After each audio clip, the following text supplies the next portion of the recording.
Hey guys, my name is James Walsh, and you are listening to the Wrestling Epicenter here on YouTube. I want to thank you for finding us. Please do me a favor and click that subscribe button and the notifications bell. And if you get the chance on this video, click the like button. If you do, it'll turn blue. Check it out. Also, check out WrestlingEpicenter.com for all this great content available in MP3 format, our online store that'll keep us going free and clear, daily news updates, as well as all the information from the history of professional wrestling you could possibly ever want. Check out WrestlingEpicenter.com online right now. Without any delay, let's get to your interview here on the Wrestling Epicenter. Here we are in 2021, once again, gang, as we look back at a classic interview from late 2007 with Johnny the Bull Stamboli, who had just come off a run with Impact Wrestling, TNA at the time, as Relic. Really liked that character, and I really liked Johnny the Bull. Johnny was a local guy. That's kind of how we hit it off. And at the time, there wasn't a whole lot of pro wrestling here in Arizona. I grew up in northern New Jersey, where there was wrestling all around us at all times. And unfortunately, out here in Arizona, not the case. A little bit better now, but back in 2007, no, not at all. It gets more classic by the minute, like Gene Okerlund used to say on those off-brand pay-per-views, the classic wrestling pay-per-views that used to air in the early 2000s, just like our classic archives of wrestling interviews. Hope you really enjoy this one with a great guy. I mean, his bladder freaking exploded in a match with Terry Funk. What more could you want from a guest? Johnny, if you're out there and you want to do another one, send me an email. You can find my email address at WrestlingEpicenter.com, IWRinteractive@gmail.com. Love to have you on again and talk some more. And for those who are listening, enjoy what we got. Check out WrestlingEpicenter.com for more great content like this. Click that like button because the algorithms really are benefited by doing it. Might end up getting us paid. Speaking of pay, check out the store at WrestlingEpicenter.com as well. If you like wrestling merchandise, DVDs, t-shirts, hats, whatever the case might be, not just branded with the Wrestling Epicenter logo, but a whole lot of other cool shit too, check out WrestlingEpicenter.com right now. Let's get to the interview. Yo, this is Big Vito, the biggest paisan in Staten Island, former WCW Hardcore Champion. Let me tell you something, paisans. You're listening to interactive radio, and it's coming to you, and you better not touch that dial. You get it? Or your thumbs will be broken. Welcome back to the interactive interview here on WrestlingEpicenter.com. On the Newsmaker line, we are now being joined by Johnny the Bull Stamboli, now known as Red Rum. How you doing today, sir? I'm doing really good, really good. Great to have you on the phone. Listen, we got a lot of questions from the website, and one of the first questions I want to throw at you is, they're asking about this Red Rum character. It's a masked gimmick. What is this? What's its premise? What's it about? It's a demonic character that I, basically, to connect the dots, when I went over to Japan, I wrestled as Great Muta, the fake Great Muta. Ah. And I did that for, I don't know, about a year. And then I was demasked. But the story behind the mask is, I don't know if you are familiar with Great Muta. Oh, yeah. But, I mean, he's got a number of different masks, and basically he's got two personalities, you know, Kiji Muto and Great Muta, and he was basically possessed by this mask. Right. And to connect the dots, in a storyline perspective, I wore the mask, and I came back to America, and the demon followed me back to America. Oh. That's in an entertainment form. Now, as a reality form, I like the way that his mask fit around his head. Uh-huh. I thought it looked cool, and no one else was doing it. Right. So I wanted to take a little bit of his idea and make it my own. Mm. So I developed this Red Rum. I have a special effects studio in Atlanta, AFX Studios.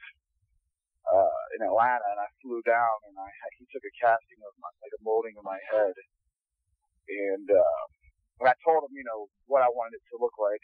We threw out ideas like I wanted it to kind of look like Spawn, a little Freddy Krueger in there, and then, mix it together. So he bounced some ideas back at me, and then I told him what I liked, what I didn't like. And then we came up with this Red Rum character, and I'm possessed by the mask. The only way to get me out of this mask is to beat me and then demask me. But again, you have to, not necessarily beat me in the ring. It'd have to be like a big pay-per-view where you build up to it. And that would be years down the road, because this new gimmick is I guess inspired me. Because before I was a little, I just got a little tired of the whole Johnny the Bull character. Burnt out? For 8 years, and it, with WCW, WWE, they beat it to the ground. Yeah. They WWE, I got a good push for a moment, but then politics kicked in, and, they kind of ruined the character. So I wanted to reinvent myself. Right. Now, did the audience, when you go out there these days, do they still know that it's you? Yeah, at first they didn't, but now they know it's me. But the character looks so cool that they play along with it. So they don't care. So no, they don't care. All right. Now, would you say that this Red Rum character is more you than the Johnny the Bull character? I mean, with any character you develop, you take parts of yourself and you kind of, you kind of exaggerate a little bit. I mean, Johnny the Bull, there's a lot of parts of me that, that was Johnny the Bull. But again, a lot of different people, they reinvent themselves, to come back. I mean, Hogan's I'm not comparing myself to Hogan by any means, but he's reinvented himself. Numerous times, yeah. Hunter, Triple H, all these guys, they change it up. Something gets stale. Yeah, exactly. And it's easy to get burnt out on the business. We just had Jericho on, and he said that if he didn't take this time off, he wouldn't return to the business. So you have to kind of get a refresher and refresh yourself. Yeah, because I went to, when I left WWE, I went straight to Japan. From Japan, I was there for 2 years, all Japan Pro Wrestling. We started, first I did the Great Muta gimmick, and then we branched off from that into Voodoo Murderers, which is still going. I started that whole, I don't know if you heard of Voodoo Murderers, but it all branched from there. This whole crazy demonic character just started branching out from Great Muta to Voodoo Murderers to Red Rum. But I started that whole gimmick, and it's still running over there. It's like one of the top functions, tag teams over there. It was me, Charu, Brother Yoshi, Kondo, Chuck Palumbo, and A-Train. Excellent. Now, if I'm not mistaken, you did a dark match on a SmackDown, and I believe you beat Chavo Guerrero. And they said the audience report said it was a masked gimmick you were doing. Was this Red Rum? Yeah. So you were doing Red Rum. Yeah. Now, I was just going to ask you that. What would the live crowd reaction like? Well, the Red Rum gimmick, it's a heel character. Right. But in today's society, pretty much the fans decide whether it's heel or babyface. Just like Stone Cold, he was a heel character. Exactly, yeah. But then the fans determined what they wanted. So, I've been practicing as a heel character, but when I was back in the back, the agents, they wanted me to wrestle as a babyface because they said it looked so cool, it's gonna come across as being a babyface. So that's fine. That's what we did. And they put me in a match with. First, I was supposed to wrestle Funaki, but he's a babyface, so they changed it around, and I wrestled Chavo, which both of them are excellent wrestlers. Chavo, and we had a great match. Fans didn't know who I was at first. I walked out because I have another mask that I wear on top of the Red Rum mask. Right. It's a Jason. It looks kind of like Jason and Hannibal Lecter mixed. There's blood slung all over the front of it, and the eyes light up and they grow red. Oh, cool. So I walk out of that with a hood on, and they, the kids absolutely love it. So when they saw me, they didn't know what to think. And then when I got in the ring and we started, the match off, and we built it up by the end of the match, they had me go over on Chavo. By the end of the match, they were cheering me. So I think we did our job. So, and possibly from that, you were scheduled, I believe, just about 2 months ago to do a WWE overseas tour, which got a little bit snuffed there. But No, it wasn't an overseas tour. It was just a house show loop. Oh, was it? Yeah, it was. Went to Chicago, Champaign, Illinois. Well, we landed in Chicago, then we went to Champaign, Illinois. So Champaign, Illinois, and then some other place in Indiana, then Milwaukee, Wisconsin, then Indianapolis. Did you end up doing that tour or no? Yeah, Russell Valvinus. Oh, did you? Okay, good. And I was supposed to go the following weekend to the New York house show loop, but that the whole loop was canceled. Yeah. Well, I mentioned in the emails I sent to you that we were going to cover just a couple career highlights here. And first thing I want to ask you is, what's it like to be tied up in a hotel room and have sauce poured all over you like the gimmick was in WCW? I forgot about that. It was fun. We cracked up. It was a bunch of jokes. We were a bunch of clowns that day. Right. Actually, it wasn't. I don't think it was Disco that was tied up. I think at one point you guys did end up tied up, but I could be wrong. I mean, you'd know better than I would. I think, yeah, if I can remember correctly, it was Disco that we tied up, and we dumped the sauce all over Disco. Right. Now, what do you think of teaming with Vito? A lot of people have different opinions of him. Some people love him. Some people hate him. So what is your opinion of Vito? Vito is the kind of guy that, if you don't know him, comes across like, I guess, a little dry. Right. He's just one of those people that may rub you the wrong way. Right. But once you actually sit down and talk to him, he's got a good heart. Right. But at first, and you have to actually take the effort to sit down and talk to him. A lot of people he rubs the wrong way and don't even want to sit down and talk to him. Yeah. So I learned I learned a lot from working with him. Right. Now he just came back to me and we talked about doing the Mama Lou gimmick again. But again, that's the past. I'm moving forward, bigger and better. Again, I wanted to reinvent myself, get away from that whole Johnny the Bull character. Okay. Now, I remember I saw one move you did, and my first thought was, what the hell was he thinking? And the leg drop on Terry Funk for those who didn't see, it was a springboard leg drop over the top onto Terry Funk on the floor. Uh-huh. Now, I heard reports that.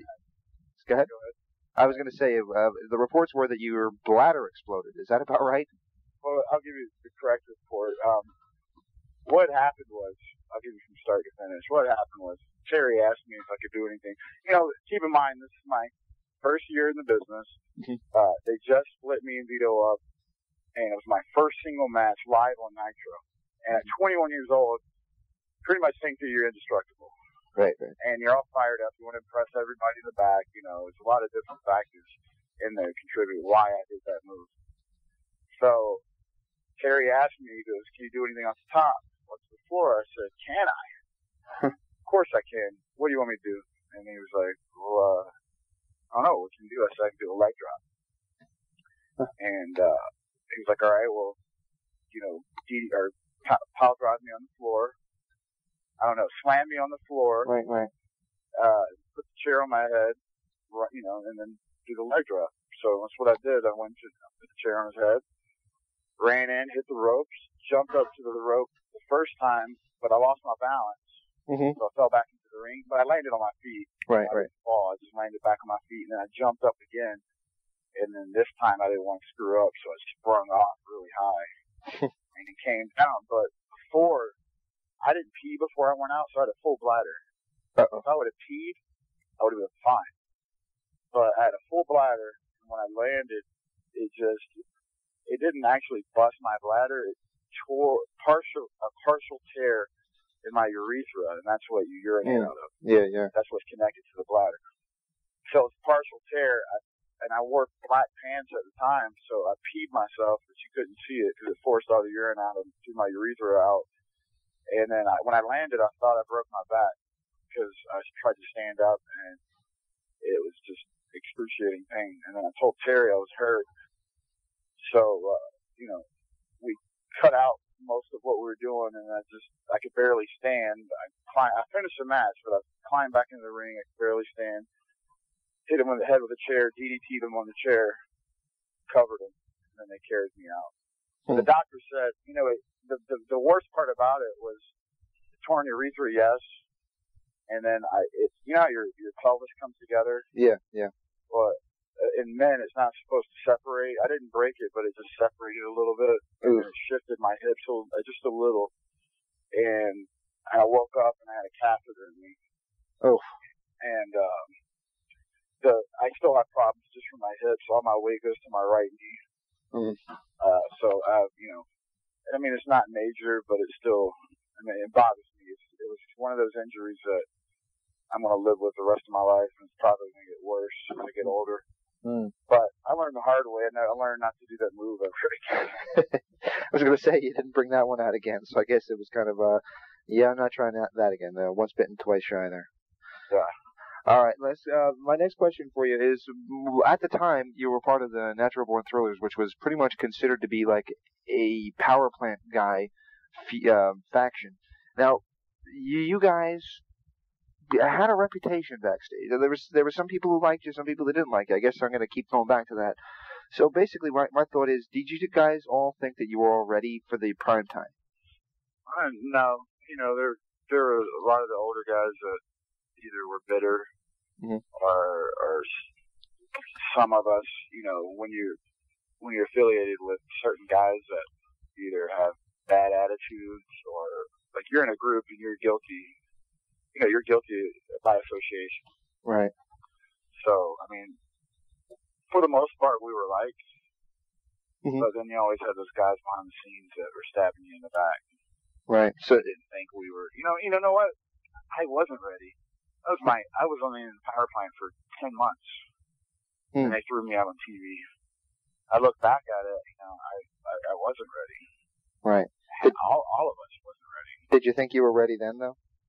Oh, yeah. Okay. Yeah, I thought it was ready then, but, reality of it was now that I know the business a lot more now that, no, I wasn't ready. All right. Now, if I'm not mistaken, you were 22 years old and WCW was sold to WWE. Yeah.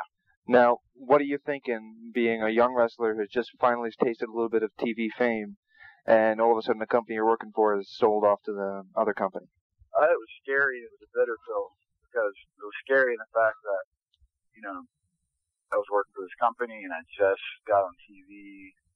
It was a adrenaline rush. It was a high. I was on TV. 21, 22 years old, you're on TV. I mean, that does wonders for your ego. Exactly right. And it was scary. And I didn't know if they were going to buy my contract out. And then I got the call that they did buy it out. But then it was a bitter pill because I learned everything backwards. Most guys start out in the indie scene and then they work their way up. And they're on TV, so they kind of pay their dues. Right. And work their way up. I started on TV making great money, and then I had to take a pay cut, which I didn't want to take a pay cut because once you get used to a certain amount, and then you have to take a drastic pay cut like I did to go to HWA. I mean, it was kind of like a shit sandwich. Excuse my language. Yeah. Okay. But, I'm glad it happened because I needed to go back and learn some more. Right. So, I mean, now that I look back, I'm glad it happened. But at the time, it sucked. Right. But I was lucky that I was one of the guys that they wanted to invest money in and bring me up. Right. Now, you were a part of sorts of the Invasion angle, and still today, I think we're getting up to about 7 years later now, people still talk about that angle and consider different ways that could have been done. In your opinion, was it done to the best of its ability, and what was your take on it? No, I don't think it was done. It was done to the best of its ability. They could have done a lot more. They could have used the guys properly. I mean, it was, our locker room was invading their locker room, and yeah, it was. They tried to take the reality of it and make it come across on TV, but the reality of it was that the WWE guys at the time, we're coming into their locker room. It's like, it's like a bunch of, it's territory. We're coming into their territory. Right. I didn't like it. So there's a lot of politics backstage that was involved with it that we had to deal with at first. And, it worked itself out, but they could have they could have ran that angle so much better, and they could have made a lot of money off of it. But again, they needed the certain guys to do it with.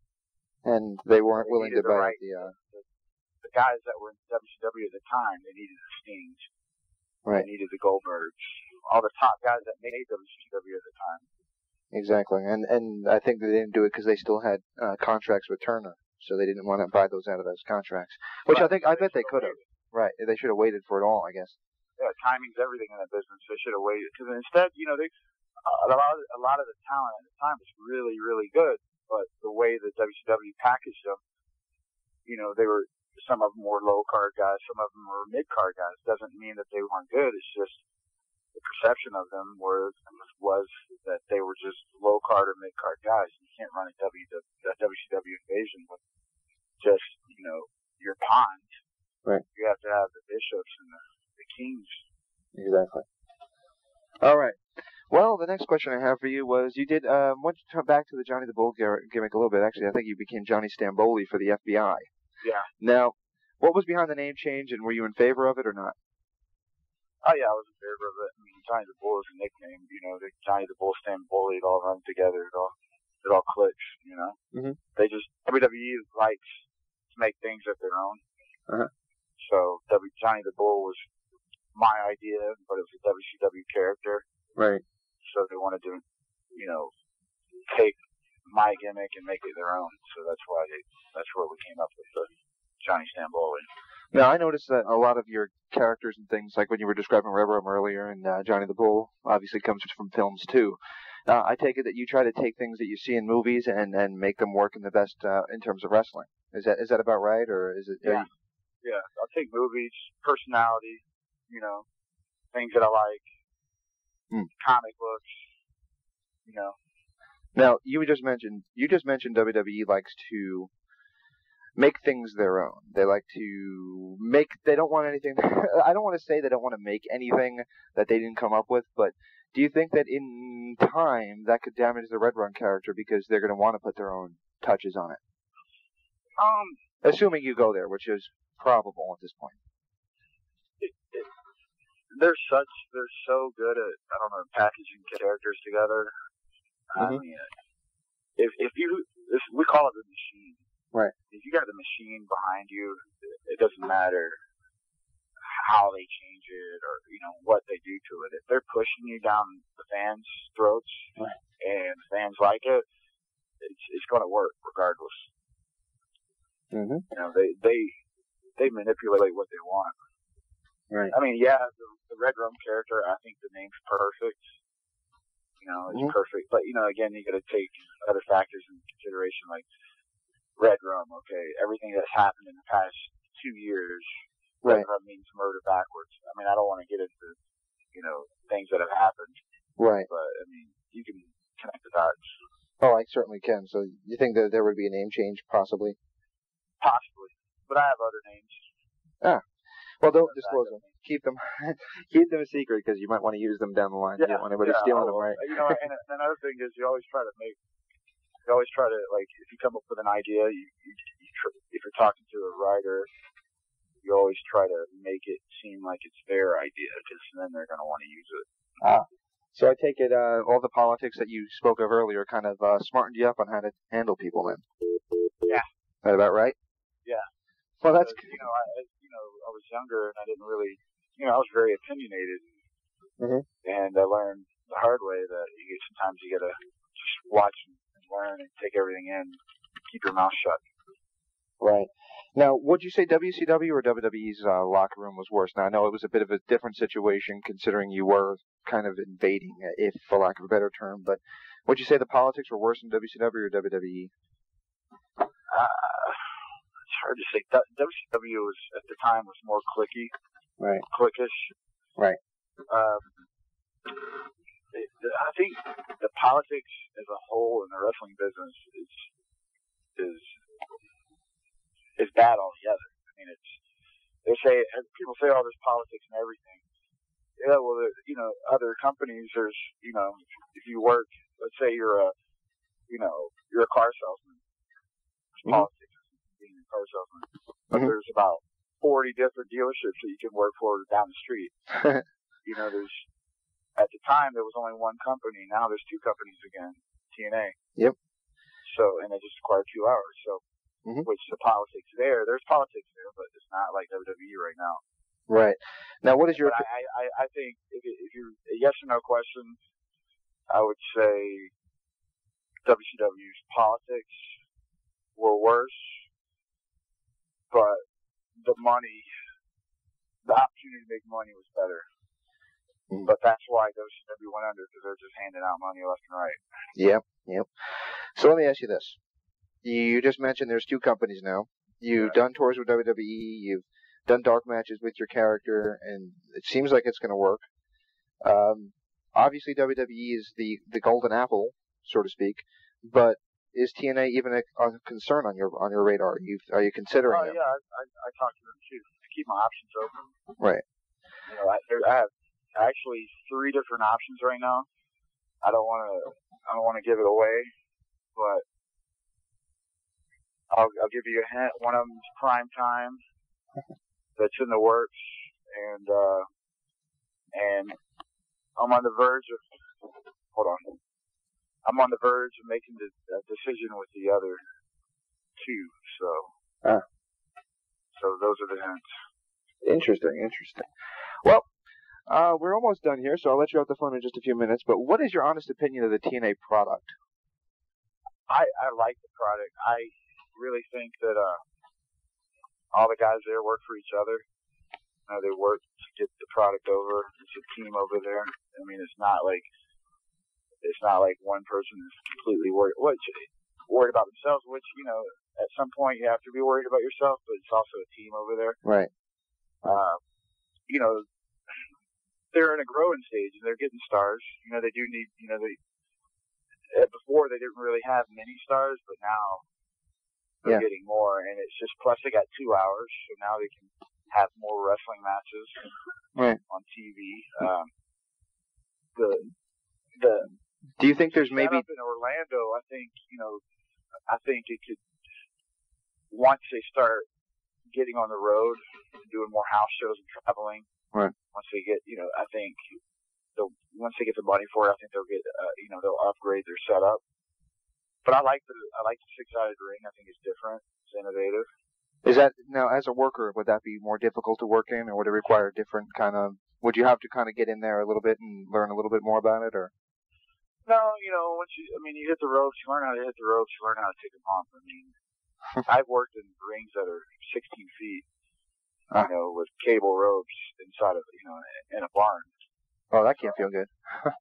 So I can work in pretty much anything. I mean, it just gives you more options to do things, because instead of 4 corners, you have 6 corners. So I think TNA is on the verge of really being a competitor to WWE as far as ratings go. I know in the next couple months they're going to go head to head with ECW a couple nights. Yeah, well, so it'll be interesting to see what the fans do with that. Yeah. Now I really like TNA's product. It's kind of hard not to. I mean, it's kind of a combination of all the best things of all the best eras of wrestling, really. So it's there's a lot of young guys. There's a lot of the older guys. They go out and they do some crazy stuff. Right. Crazy stuff, which I wouldn't do a lot of it, but it's good to see that some people will do it. You know, there's something for everyone. Now, you work a lot over here, close to the both to where we both live in IZW, Impact Zone Wrestling. So let me ask you this: you see a lot of young guys in that company, and I know Triple X is one that a lot of people talk about. So what do you think? Do any of those guys have future potential?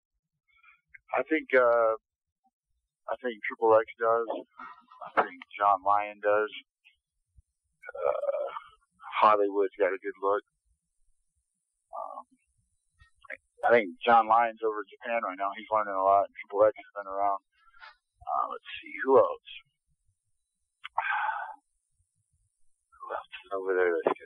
There's just 2 guys from California. They're a tag team. I think they're brothers, twins. Yeah, I know who you're talking about, but I can't remember their names. I've only been there a couple times. What are their names? You know, there's a handful of guys that are good. Right. But again, it depends on where they go. Like, cruiserweights are going to do better in TNA than they would WWE. Right, exactly. I don't even know if WWE still has a cruiserweight belt anymore. But I mean, it's kind of the same as WCW. WCW like using cruiserweights. Right. You know, WWE doesn't. I mean, they gave it a shot, but it's really. I mean, they put the belt on Hornswoggle. Exactly. I mean, that just shows how much faith they have in that belt. And Exactly. they got their top cruiserweight, you know, Rey Mysterio. They don't even put the belt on him, so they don't even really care about that belt. It doesn't seem so, no. Well, let me ask you this. We're going to close out, but you've been all around the world, literally. I know WCW went to Australia. You talked about Japan at length. You worked for pretty much all the major companies, sans TNA at this point, but that could be forthcoming too. You're 30 years old. You got a hell of a lot more time left. What is it you want to accomplish? Where do you want to be? I just want to, you know, right now I've been around. I've done a lot. You know, Japan, Italy, CMLL, Mexico, which was fantastic, by the way. I love the Mexican fans. But I don't know. I want to get to the point where I feel like I've succeeded at it. Whether it's, you know, working the top cards or just the respect. I don't know. That's a hard question to answer. I have at least 10 years left, and I'm 30 years old now. Right. I don't know. I mean, it's a hard question. I just want to feel the love that I have for it. Because the reason why I'm still wrestling now is because I want to give it one good last shot, one good last run. So at least I know I tried. Right. That's where I want to fulfill that. Whether it works out or whether it doesn't, at least I know that I tried. Exactly. Alrighty. Well, last question, and then we'll let you off the phone. And thank you so much for giving us so much time. We actually went a little longer than we thought we would, but I'm really enjoying it, I've got to tell you. Good. Glad to hear it. The last question is, for the fans who send in a lot of questions, and just to let you know, some of the questions I have asked have come from the fans. I just didn't read off their names. There's a lot of fans out there who are curious about you, want to know more about you, want to know what you're doing now, and kind of want to know more about the Red Rum. So you've already told us about that. Basically, you have anything you want to say to the fans that are really itching to see more of you?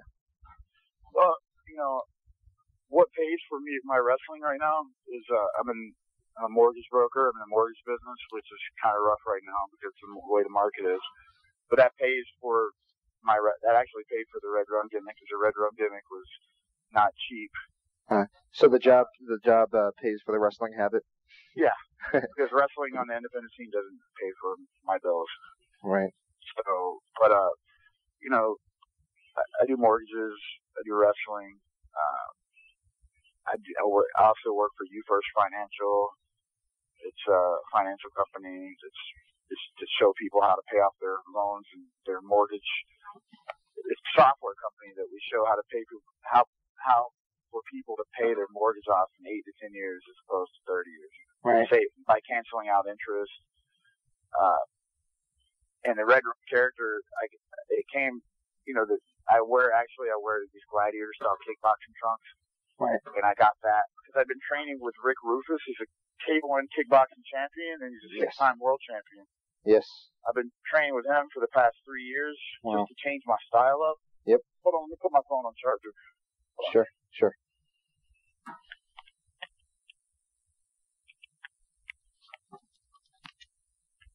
Okay, so I've been training with him for the past 3 years. I did 3 fights with him. I just wanted to see what it was like to really fight. Right. I won the first 2 fights and I lost the third on a split decision.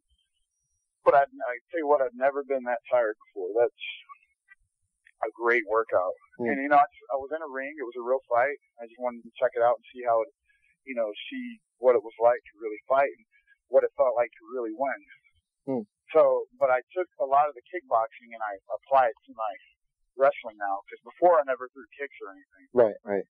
So now I know how to throw kicks and I know how to control them. So, I mean, there's a lot of things that people are going to see in the next, and it's going to be Red Rum. They're going to see whether it's up north or down south. So, Excellent. All they have to do is either watch Monday Night Raw or watch Spike on Thursdays. Question. Who knows? I do have a question for you about the MMA stuff. One of your Natural Born Thrillers pals, Sean O'Hare, took a stab at it. What'd you think of him getting involved in it? Because I got to tell you, I thought he'd be a psycho at it. I thought he'd do good, but yeah, he was really good. But when you those guys, I don't know. I always thought he would be amazing at it too, just like you said. But those guys have been training so long, and he took some time off. And when you go in to a fight like that, you got to be in a fighter's weight. Like you have to. I mean, he went in. He was a little big. Yeah. So I mean, it's hard to be that big and fight at that level. You have to drop weight a lot. Again, he's that good, but those guys are that much better. Yeah. So yeah, I thought the same thing. I thought he would be amazing at it. Yeah, because maybe his head wasn't into it. Maybe he thought that's what he wanted to do, but I mean, his heart wasn't into the training. I saw a couple of his fights. Right.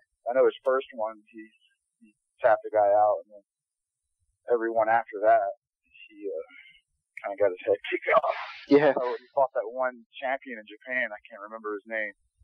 Yeah. But yeah, he didn't do that well. I think he's still got another couple fights left. We'll see how he does.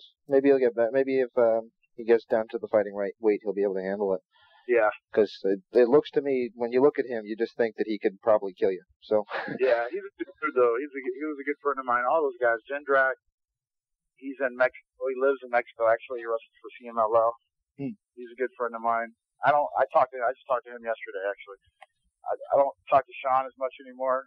I talk to Chuck all the time because Chuck and I, we traveled all over the world. When he got released and I got released, and we kept the tag team going.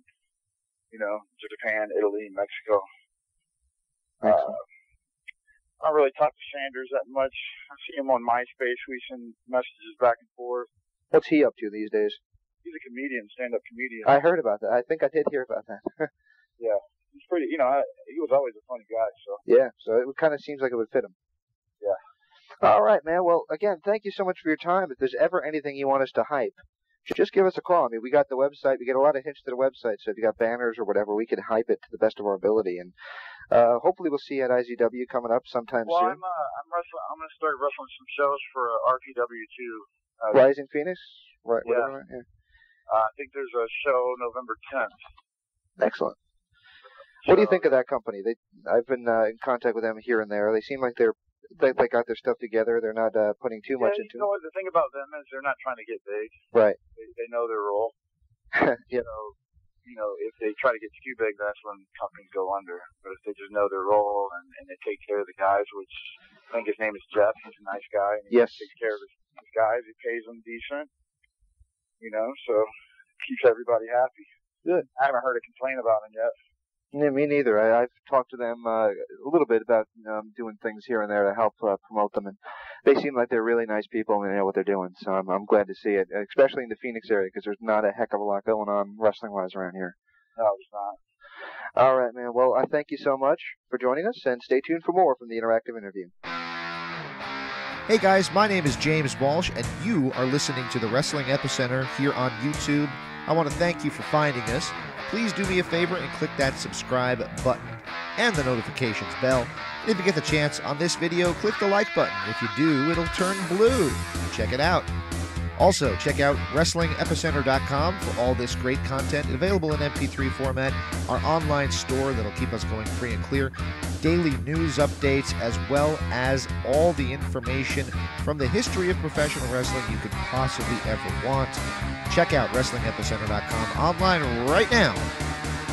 Without any delay, let's get to your interview here on the Wrestling Epicenter.